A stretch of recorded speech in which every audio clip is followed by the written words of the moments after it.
ఇప్పుడున్న సమాజంలో డబ్బు లేకపోతే అస్సలు బతకలేము. డబ్బు ఉంటేనే మనిషికి విలువ, లేకపోతే అస్సలు విలువ ఉండదు. సొంత ఇంట్లో ఉండే అదృష్టం కూడా ఒక్కొక్కరికి ఉండదు. ఏదో చిన్న ఇల్లు పెద్ద ఇల్లు, చిన్న ఇల్లు ఉంది, దాన్ని ఇంకా మంచిగా చేసుకోవాలి, దానికోసం డబ్బులు కావాలి, కష్టపడాలి. కష్టపడకపోతే నా ఇల్లు ఎక్కడో నేను ఎక్కడో వర్కింగ్, ఇలా వర్క్ చేసుకుంటూ బతకాలి.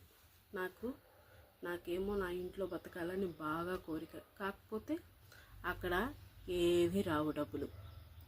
ఇంత దూరం వచ్చి పని చేసుకోవాల్సిందే, తప్పదు. ఏం చేస్తాం? ఈ సమాజంలో డబ్బు లేకపోతే మనిషికి విలువే ఉండదు. కాకపోతే అన్నిటినీ దిగమింగుకొని కష్టం వచ్చింది. ఒంటరితనం ఇక్కడ ఉండేది, ఒంటరితనం అయినా సరే భరించాల్సిందే. ఎవరు లేకుండా ఇలాగా అమ్మ నాన్న అక్క అందరూ అక్కడ ఉంటారు, నేను ఒక్కదాన్ని ఇక్కడ ఉంటాను. తప్పదు కదా. వాళ్ళకంటే వాళ్ళ లైఫ్లు వేరుగా ఉంటాయి, నా లైఫ్ వేరు. కానీ నేను ఇలా వర్క్ చేసుకోవాల్సిందే, పని చేసుకోవాల్సిందే, తప్పదు. నాకు ఒక్కోసారి అనిపిస్తూ ఉంటుంది, చిన్నప్పుడు చదువుకొని ఉంటే బాగుండేదేమో, ఏదో ఒక జాబ్ అయినా వచ్చేది. చదువుకోకపోవటం వల్ల ఒక్కోసారి భలే అనిపిస్తుంది, బాగా గుర్తొస్తుంది. చూడు, చదువుకొని ఉంటే ఈరోజు ఈ జీవితం ఇలా ఉండేది కాదు కదా. ఇలా ఒక దగ్గరకు వచ్చి పని చేసుకోవాల్సినంత అవసరం పడదు కదా. ఎట్లాగట్లాగా చదువుకొని చిన్న జాబ్ అయినా వచ్చేది. ఇప్పుడు చదువు లేకపోవటం వల్ల ఏమీ లేదు. ఇలా వచ్చి నా ఊరు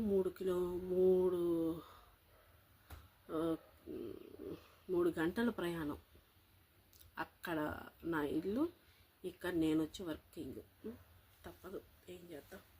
అన్నిటినీ దేవుడు ప్రతిదానికి ఏదో ఒక సొల్యూషన్ చూస్తాడు. ఆడ అందరూ ఉంటారు ఫ్యామిలీ, ఇక్కడేమో నేను ఇలా వర్క్ చేసుకుంటూ నా పని నేను చేసుకోవాల్సిందే, తప్పదు. ఏం చేద్దాం. అన్నిటికీ ఒక్కోసారి ఏంటా ఈ జీవితం, ఎందుకు ఇలాగా ఉన్నాను అని నాకే అనిపిస్తుంది. కానీ డబ్బులు లేకపోతే విలువ ఉండదండి.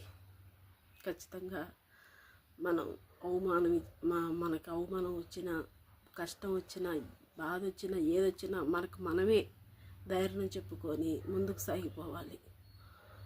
ప్రతి దగ్గర అవమానం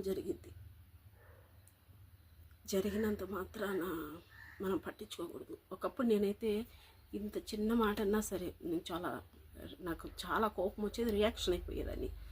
ఇప్పుడు నేను ఎవరు ఏమన్నా సరే ఈ చెవుతో వినేసి చెవుతో వదిలేస్తున్నా. ఎందుకంటే ఫస్ట్ ఆఫ్ ఆల్ నేనేంటో నాకు తెలుసు. నేను తెలిసినప్పుడు ఎవరికి మనకు సందేశం చెప్పుకోవాల్సినంత అవసరం లేదు. అందుకే జీవితంలో ఖచ్చితంగా నిలబడాలంటే ప్రతి దాన్ని మనం ఎదిరించాల్సిందే.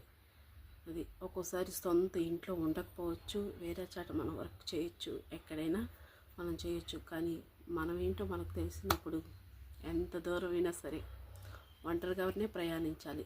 కోవిడ్కి వెళ్ళి కూడా పనిచేసే వాళ్ళు ఉన్నారు, తప్పదు.